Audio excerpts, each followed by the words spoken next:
Hello, YouTube. It's me, John Avenger, once again, and welcome back to another review. My water, because my throat's kind of dry. First of all, I want to do a nice tribute to the late great Margot Kidder. She passed away just a couple days ago, and I think it was the 13th, which was Sunday. She passed away on Mother's Day, so rest in peace, Margot Kidder. I almost said Margot Robbie. They have the same first name. I saw all of these movies when I was a kid. The first four films, and she was never the problem in any of these films, even in the fourth one. The third one she was barely in, but it was nice to see her. And the fourth one, at least she did that movie. There's a couple scenes where she looked nice in that dress, and I miss her. I really do. She was a very wonderful actress. Yes, she had bipolar disorder, but she was not. She was never an actress that I thought, oh, she was horrible in this, or why is she there? No, she was basically to me the Canadian Carrie Fisher. I miss her like crazy.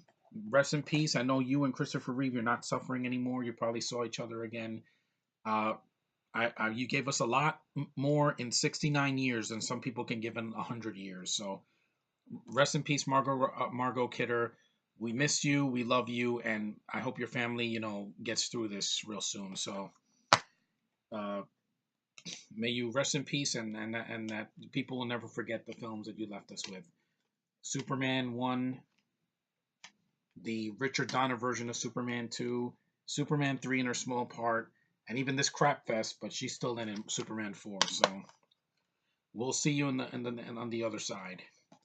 But now that that's out of the way, I wanted to do that. I'm going to review a DC movie just for in honor of her, even though she's not in this movie because it was in the early mid '60s. It's based on a TV show that I think is hilarious. I know my friend Sean has never seen this show. I did. I saw this as a kid. I got the box set a few years ago. It makes me laugh my ass off, and it is the one and the only Batman, the movie from 1966. Yeah, based on the TV show of the same name. This is a hilarious movie. Like I got this bone special edition a couple years ago in Best Buy. I snagged it because it was really cheap and it's out of print now. You can only get it on Blu-ray, but the DVD is out of print, and for a reason because Batman's just as popular now as he was back in the '60s. It's people say it can't be, it's stupid, but it's a comedy. It's Batman as a comedy, and it's way less laughable than Batman and Robin. There's Batman and Robin. I want to see Robin in a movie. I have. It's been too long since we've seen Robin in a live action movie. And by the way, this does have a huge ensemble cast, mostly from the show.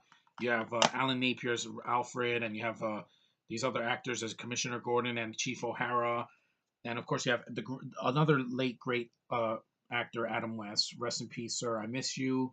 Your voice carried this franchise. Before Tim Burton's Batman, before Nolan's films and the Singer movies, and was it the Singer movie? No, not Singer. My bad. Schumacher. Singer did the X-Men movies. What am I thinking? I haven't slept in a while, so bear with me. You got Burt Ward as Robin. He's still around. I'm glad he's still here. Cesar Romero, one of the best Jokers there ever was. His laugh is just infectious. Like, woo! Delicious. I love that guy's voice. You got the great Burgess Meredith as the Penguin. He was Rocky's trainer in Rocky 1, 2, 3, and he played a ghost in 5. And you have what's his name? What's it call it? Frank Gorshin as the Riddler. I love that man's work. He's still the best Riddler there is. Nothing against Jim Carrey or Corey Michael Smith in Gotham. I know my friends don't care for the show. You don't have to leave that in the comments. I like his interpretation of a darker Riddler. I would have loved to seen Johnny Depp in his prime play the Riddler back in like the 2000s or something, because he's got the weirdness for that, and his laugh is just great. It's like his laugh is infectious. Him and Cesar Romero have the best laughs in any DC movie or show. Any. Their laughs are infectious. The only one that comes close is Mark Hamill's Joker. So fuck you, Disney Wars, by the way. Just one last one for that. One last hurrah. Because you wasted the talent of Mark Hamill, and when DC uses him, they use his voice to a freaking T. I'm the Joker. I love that man's voice. But anyway, But the one downside of this movie is that you don't have Julie Newmar playing Catwoman. I love her as Catwoman. She was the classic Catwoman of the 60s, very sexy, made it look easy, awesome. Here you have Lee Merriweather. She's not terrible. She's not like Halle Berry in freaking Catwoman. That's atrocious, and it's not even Selena Kyle, so that's null and void. But her version is less sexy, and she does an accent for half the movie, which is kind of irritating because she's playing uh what's her name, Kit Kat or Kitka, which is like a Russian lady. She goes on dates with Bruce Wayne to try to find some information about Commodore Schmidlap, who's a captain that his yacht was, I think it was attacked. Yeah, it says here. Let me read the synopsis. When Batman, Adam West, and Robin Burt Ward get a tip that Commodore Schmidlap, Reginald Denny, he passed away right after this movie came out a year later. Rest in peace, sir, too, is in danger aboard his yacht, they launch a rescue mission. But the tip is set up by four of the most powerful villains ever. Yes, four of the best DC villains ever. Not these lame ass villains like the Thinker or Galavan or freaking I don't know, the McSplickly, which I hate that villain. I hated him. Or the Music Man, or freaking or Jesse Eisenberg's Lex Luthor Jr., whatever that is. I don't like annoying enemy of villains. These are awesome villains. Well, these. Yeah. Anyway, let's continue. They said the four most powerful villains ever who seek to defeat the dynamic duo once and for all. Armed with a dehydrator that can turn humans into dust. Yeah, that's a subplot later in the film. The fearsome foursome intend to take over the world. Can the Cape Crusaders use their high-flying heroism and groovy gadgetry to declaw Catwoman, ice the Penguin, upstage the Joker? Nobody can upstage him, by the way, so screw Suicide Squad for underusing him, and stump the Riddler in time. Yeah, this film is hilarious. There are so many jokes in this movie that crack me up. Like, there's a scene where Batman is on the helicopter, on the Batcopter, and he goes underwater, and a shark bites his leg, and Robin's like, "Holy Shardine!" And they have the shark repellent bat spray. That's hilarious. The shark explodes like in Jaws of Revenge. There's a scene where he's carrying a bomb and he wants to get rid of it, and he's like, "Some days you just can't get rid of a bomb." Like, it's classic, just so freaking classic. And the Joker, anything he does is hilarious. Like, he just like Cesar Romero just chewing up scenery. He was the predecessor to Jack Nicholson's Joker, and of course Heath Ledger's Joker. That's what I wanted a little bit more from Ledger and from Leto. A little bit more silly Joker. The comic book Joker that's doing pranks on people and spraying people in the face and having ha ha ha from his gun. That's the Joker I want to see in the future Batman movies. Nothing against Galifianakis, who voiced the Joker in the Lego Batman movie, but he didn't have the laugh. The laugh is so important. But anyway, this film is very, very fun. It's only 105 minutes. It's not 2.5 hours. Nolan, you don't need to make a movie 3 hours. We get Batman in an hour and change, or in 2 hours even. You don't need to stretch it out.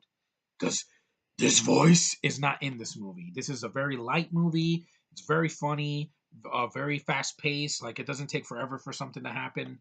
There's a lot of scenes in the water that they show the periscope of the penguin. He has like a submarine that has flippers. It's very cute. Just it's over the top, but it's a lot of fun. Like, and to Lee Merriweather's credit, I do like her face, and she's still around, so that's awesome. I don't hate her. I just think she's not Julie Newmar. I saw this movie as a kid, so I have a lot of nostalgia for this. It's about 52 years old now this year. Awesome freaking movie. I wish I was around when this movie came out in '66. I would have been like 5 years old, and I would have loved it, or something like that, or 6 years old. And yeah, this is the version to get. Yeah, there is a Blu-ray that came out, but it has a kind of a generic uh, cover with the red Batman signal. This is the cover I like. Two of the greatest DC heroes ever, kicking the asses of the freaking the DC foursome, and it's got a great jokes. It's got a great sense of humor.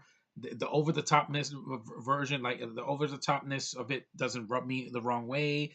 When the penguin's yelling, it's like fire, and it just I love it. I love every second of this. There is a scene in the UN, in the United World Organization, where a bunch of foreigners are talking.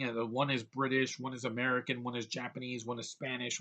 That scene kind of goes on too long. It's a little bit. We get it. It's a bunch of guys because there's no women in here uh, trying to negotiate to try to bring world peace and all that. I'm like, we get it, but that's one of the boring parts of the movie. The scenes with Bruce Wayne and Lee Merriweather's Kitka they're all right. I like the music. There's a kiss in it, which is not that bad. I mean, I've seen worse. I've seen girls kissing in Supergirl, which was not needed. But yeah, and they get the sense of humor. The actors know what they were making. This came out around the same time as the first season of the show. Perfect timing. People were hungry to see more Batman at that time. And this is before the DCU version, which, yes, I do love. Batman's my favorite superhero from DC. He always has been, always will be. He has the best track record with movies. I love his video games. No, I haven't played the Arkham games, so don't ask. I don't have a PS3 or 4. But I love the NES version. I love Batman Returns. Uh, I also like the Game Boy version. You know, he's just one of the best heroes there is. He's an anti-hero that has gadgets, no superpowers. So no SJW for him or for Catwoman. They don't have powers. They have gadgets and their wit and their skills. And yeah, the movie's straightforward. Like it doesn't. It's basically a almost 2 hour episode of the show, but in a good way. Has a budget. I love that Batman smiles here. He's not just dour and dark. He's like, he gives people a thumbs up and he's smiling. And I'm like, because Adam West is having a good time. I miss him. He will always be one of the best Batmans. You know, screw George Clooney's version that, hi, Freeze, I'm Batman. No, you're not, Clooney. You're better than that. Come on now. But this movie's a lot of fun. If you've seen the show, you'll love this. This is freaking you know, the same campy things that they do. They put the music while they're kicking the asses of the pirates on the Penguin ship. It's hilarious. They do the pow and bang and kaplawi and all that. It's just great stuff. And of course, Batman finds out who Catwoman is, even though this is not in canon with the show because it's a different actress. And it's like, holy heartbreak, Miss Kitka. And he just stares and he has a flashback just in his mind. They don't show a scene. They just have a Russian singer's voice in his head because you know Batman hears the voices in his head. But yeah, this movie's so much fun. Like I am so happy to have this on DVD. I've had it for a long time, still works, and it's a DC property that you know it's pretty much what made Batman popular in the first place. Because in the 40s you had like the serials and the comics, then in the 60s you had this show and this movie, which was freaking awesome and it's hilarious. Just great chemistry with the cast, fun sense of humor. It actually has color. Oh my god, DCU, it has freaking colors. Look, pretty colors. You don't have to hide from color. The Flash, I want to see his red colors. I don't want to see him crying like a bitch in the TV show saying, "Oh my god, Cisco's brother died. It's my fault. This girl died. It's my fault. It's my fault. It's my fault." I'm tired of your heroes being so dour. Let them have some freaking color in their face and with their costumes. Let them, I don't know, smile once in a while. That wouldn't kill them, especially when something goes right. And you know, like I said, the colors don't hurt the movie. It's beautifully shot for 1966. It's directed by Leslie H. Martinson. He did a good job with the film. You know, it looks great. It's in focus. They're not shaking the camera. They're not editing it to shit like some other DC movies that I've seen, whether it's from the DCU or not. You know, it looks like a film. It's in widescreen. It looks great, and if you're a fan of Batman, watch this. You'll get a kick out of it. And I missed the days when DC actually had color and took chances and didn't blow hundreds of millions of dollars on one movie. And stop with the studio interference, DC, please. Warner Brothers, let your freaking characters go. I don't think Warner Brothers did this. No, 20th Century Fox did this. So Batman didn't go to Warner Brothers till the 80s when you had the animated series. Well, not the animated series, the two Tim Burton movies, and then the animated series, which I love. He's a great character. Don't fuck up the next movie. Let Matt Reeves direct it. He'll surprise you with Batfleck if you give him a chance. If you keep your freaking meddling fingers off of the Cape Crusader, because he's a great character. He's endured so much, and when you give him the right, when you give that character a good movie, it shows at the end result right here.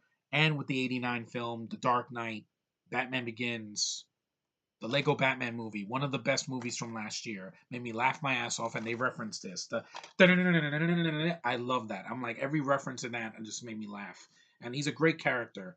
There's a reason he's endured so much, and why he's a better character than Superman, and that's why he kicked Superman's ass in BVS. Again, either cut of that movie, Batman is Warner Brothers' golden boy. He's got the best track record, and he was one of the best things in Justice League, without a freaking doubt. Him, Flash, Wonder Woman, and even Cyborg had a moment or two that was fun. And yeah, this movie's great though. On a side note, yeah, see this movie. It's a lot of fun. Don't be don't be fooled by the look of it. It's really entertaining. And yeah, it's not an action movie like Batman, the Dark Knight or whatever. That's more of a crime drama, but it's more of a action comedy, if anything, and a little bit of mystery to see what happened with Commodore Schmidlap. I didn't want to spoil everything, so I'm like, yeah, just see this movie. A lot of fun, great ensemble cast, fun, has the heart and spirit of the show. Awesome freaking DC movie. So there we go, guys. I hope you do see Batman the movie from 1966. It's not the '89 film. It's from the '60s. It's old, but old school is cool. That's something I don't think I've ever said on my YouTube channel. Old school stuff is cool, but not when you try to revamp it and make it different and dark and gritty. With Batman, it will work because he is a dark and gritty character. Here, he's lighter and he jokes, and Adam West is not looking at the camera, but he knows what he's doing. He was a freaking awesome actor, and he was in on the joke, and that's why this worked as a TV series and as a movie. And I miss Adam West. I hope you're doing well now. And also, I miss the rest of this cast. Like most of this cast is dead. Cesar Romero passed away. Uh, a long time ago. Burgess Meredith passed away in the '90s. Frank Gorshin passed away in the 2000s. Lee Merriweather and Burt Ward are the only ones alive. But keep fighting, man. You guys are old now, but you still got it. And I would love to see this movie with them. That would be great. If they screened this movie in the theater and they were in the theater, I would be like, I would light up. I would be like, awesome, that's great, great feeling because I have nostalgia for this movie and it's awesome sauce. No matter what anybody says. Anyway, guys, thanks for watching. Take care, and I'll see you in the next review. Peace.